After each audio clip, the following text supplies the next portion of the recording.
Hello बच्चों, कैसे आप सभी लोग? उम्मीद करता हूँ ठीक होंगे।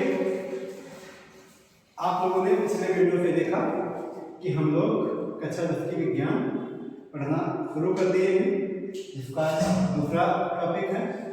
और उस टॉपिक में हम लोग पढ़ने वाले हैं कक्षा 10 की विज्ञान। और उस विज्ञान में पहला जो विषय आता है शुरुआत से ही तो आपका आता है केमिस्ट्री। केमिस्ट्री का विषय एक अर्थ होता है रसायन विज्ञान। तो यहाँ पर जो हमारा शब्द है रसायन विज्ञान। रसायन विज्ञान शब्द की जो उत्पत्ति है ये लैटिन भाषा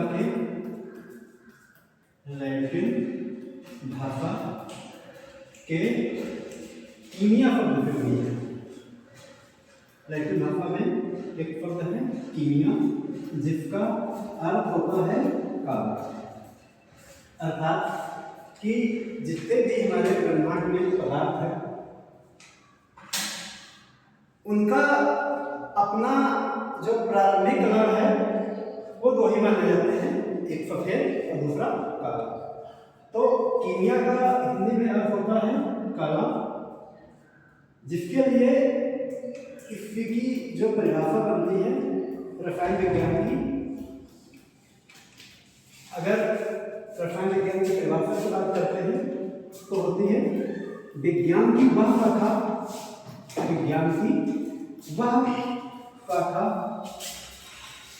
जिसके अंतर्गत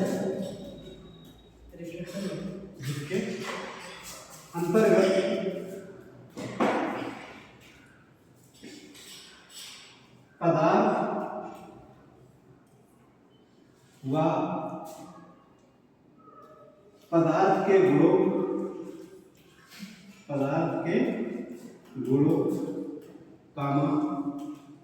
संघटकों आदि का अध्ययन किया जाता है।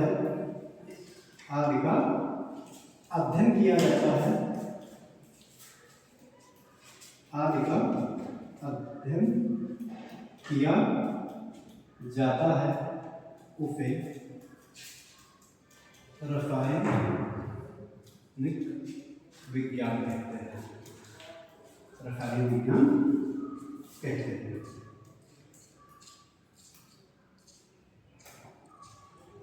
इसके बाद में देखते हैं रसायन विज्ञान के बारे में जिन्होंने सबसे ज्यादा जानकारी दी, जिनकी वजह से उनको रसायन विज्ञान का जनक कहते हैं, वो होते हैं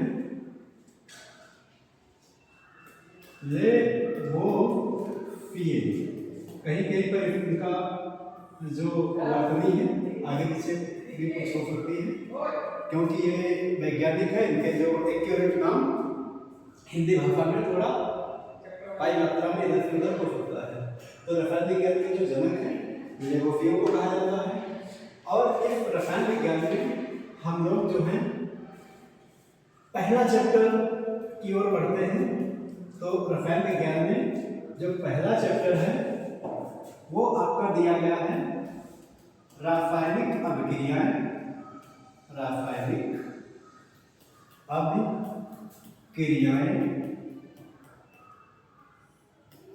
एवं समीकरण। पहला चैप्टर का नाम है रासायनिक अभिक्रिया एवं समीकरण।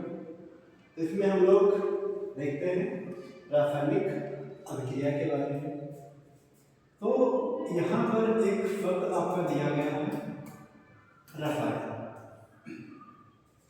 रसायन शब्द को अगर हम दो भागों में तोड़ते हैं तो यहाँ पर आपको एक मिल जाएगा रस और दूसरा आपको मिल जाएगा आयन।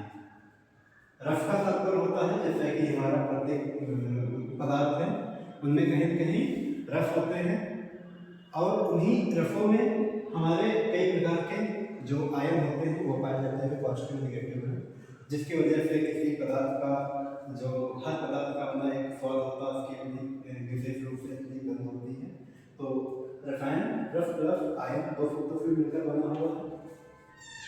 यहाँ पर जो रासायनिक अभिक्रिया है, रासायनिक अभिक्रिया में होता क्या है इसमें कोई भी एक अपना पदार्थ हो सकता है, एक पदार्थ के साथ में आपका कोई दूसरा भी पदार्थ हो सकता है, और इन दोनों पदार्थों को मिला करके या एक पदार्थ के द्वारा जब किसी नए पदार्थ का निर्माण हो जाता है तो उसी को हम लोग कहते हैं रासायनिक अभिक्रिया। तो रासायनिक अभिक्रिया में क्या होता है कि एक पदार्थ या दो पदार्थ या दो से अधिक भी पदार्थ हो सकते हैं। तो जब दो या दो से अधिक पदार्थ आपस में मिलकर एक नए पदार्थ का निर्माण करते हैं तो उसे हम लोग रासायनिक अभिक्रिया कहते हैं। तो कैसे हम जानेंगे कि हमारी कोई रासायनिक अभिक्रिया हुई है या रासायनिक अभिक्रिया नहीं हुई है? तो इसके तरफ हम लोग आगे बढ़ते हैं और देखते हैं कि हमारी कब रासायनिक अभिक्रिया होती है और कब रासायनिक अभिक्रिया नहीं होती है। तो रासायनिक अभिक्रिया को अगर हम बात करते हैं पहचानने की, अगर हम यहाँ पर देखें, आपसे कोई कहे कि आप पहचानिए कि रासायनिक अभिक्रिया हुई है कि नहीं हुई है। हर एग्जाम्पल जैसे हम आपको बताते हैं, हमारे घरों में खाना बनता है तो जो शुरुआत में जैसे कि हमको तहरी बनानी है तो उसमें दाल है, चावल है, सब्जी है, तमाम प्रकार के मसाले हैं, एक में भरकर पकाने के लिए रख देते हैं। बाद में उसमें देखा जाता है कि हमारा खाना चावल पका कि सब्जी पकी के लिए से, और जब सारी चीज़ें आपस में पक जाती है तो फिर हम लोग कहते हैं हमारी तहरी पक गई है। तो उनमें जब तक पकता नहीं तब तक चावल, आलू, सब्जी, तमाम प्रकार के अलग अलग का नाम दिया जाता है, लेकिन जब पक के तैयार हो जाती है तो हमारा फिर तहरी का नाम दे दिया जाता है। तो सेम ऐसे प्रोसेस होती है रासायनिक अभिक्रिया को। अगर आपसे कोई पूछे कि इसको पहचानना हमको कैसे है, तो पहचानने के लिए नंबर 1 हम लोग देखते हैं कि उन पहचानने में आपके रंग में परिवर्तन हो सकता है। जब रासायनिक अभिक्रिया होती है तो उसके रंग में परिवर्तन हो जाता है। नंबर 2 देखेंगे रंग के साथ में उसके स्वाद में परिवर्तन हो सकता है, स्वाद में परिवर्तन हो सकता है। नंबर 3 की बात करते हैं तो उसके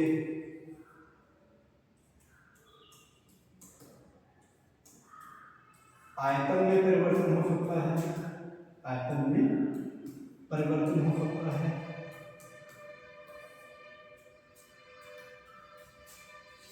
उसकी गंध में परिवर्तन हो सकता है, गंध में परिवर्तन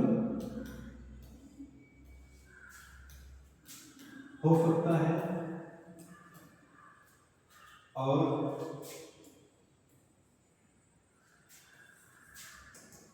अवच्छेद बन सकता है, अवच्छेद बन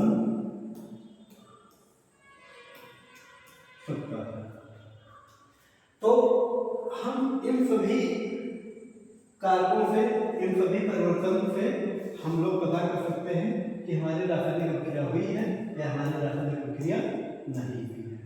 तो हमें अगर रासायनिक अभिक्रिया को पहचानने की बात आती है तो हम ये सभी चेंजेस अपने कर सकते हैं। आगे हम लोग देखते हैं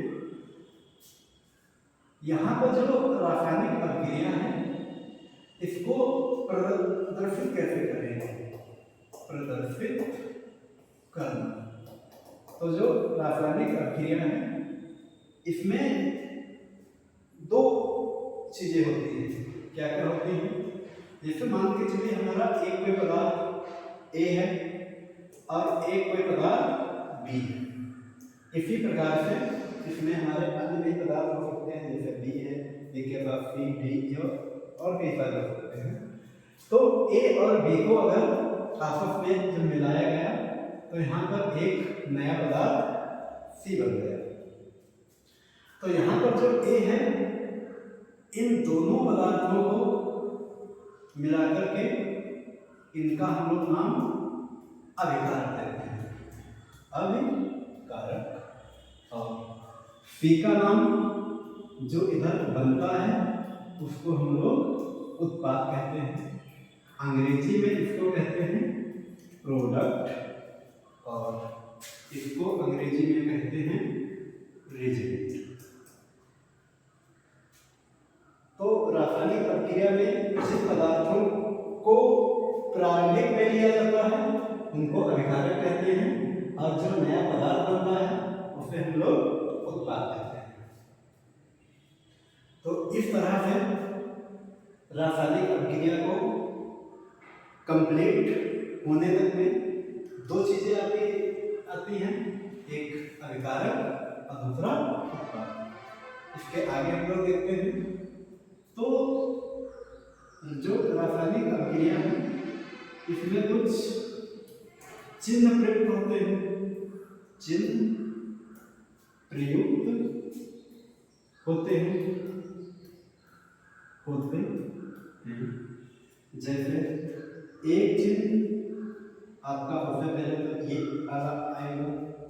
इस चिन्ह को कहते हैं एक दिशा में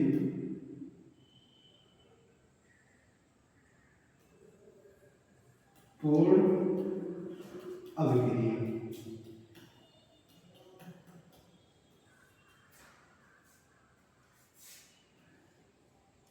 एक ऐसा आपको निशान मिलेगा, इसको हम लोग कहेंगे द्वि दिशा या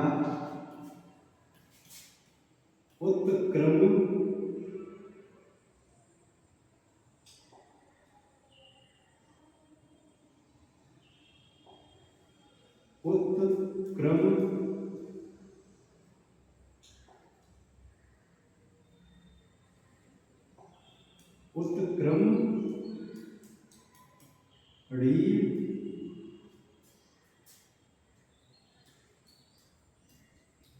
अभिक्रिया।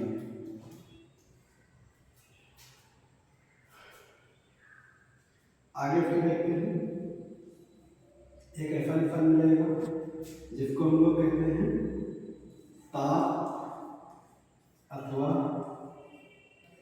गरम कर। इसके आगे हम लोग देखते हैं एक ऊपर की ओर होता है जो बताता है गैस का बनना या निकलना।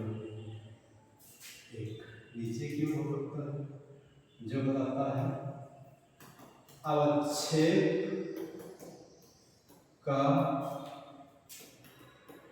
बनना या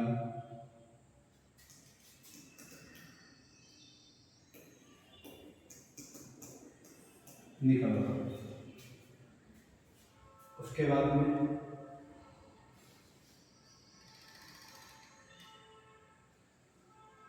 आपको कहीं कहीं पर किसी पदार्थ में AQ लिखा हुआ मिलेगा।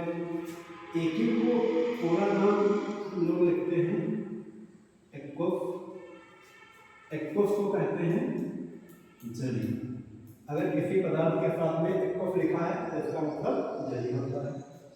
अगर किसी में केवल S लिखा है तो इसका तात्पर्य होता है सॉलिड, अर्थात वह पदार्थ ठोस अवस्था में है।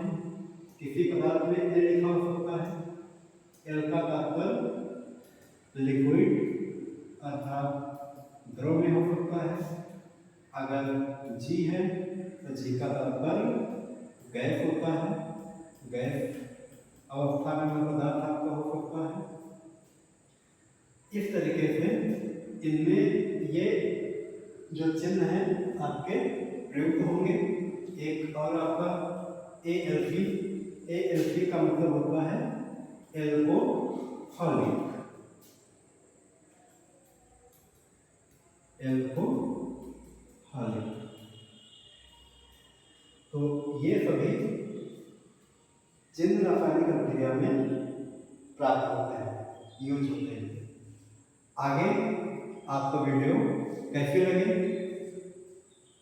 आप लोग कमेंट करिएगा, सजेशन दीजिएगा। आपका थोड़ा सा सजेशन हमारे लिए प्रोत्साहन का कार्य करेगा और अधिक से अधिक आप लोग इन वीडियोज़ को देखिए, अपने दोस्तों के पास शेयर कीजिए और अधिक से अधिक आप लोग लाइक कीजिए, यूट्यूब चैनल को सब्सक्राइब कीजिए, जिससे हम लोग अधिक से अधिक मेहनत करके आपको यूपी बोर्ड की तैयारियां बेहतर से बेहतरीन कराते रहें। ओके, थैंक्स, फिर मिलते हैं अगली वीडियो में।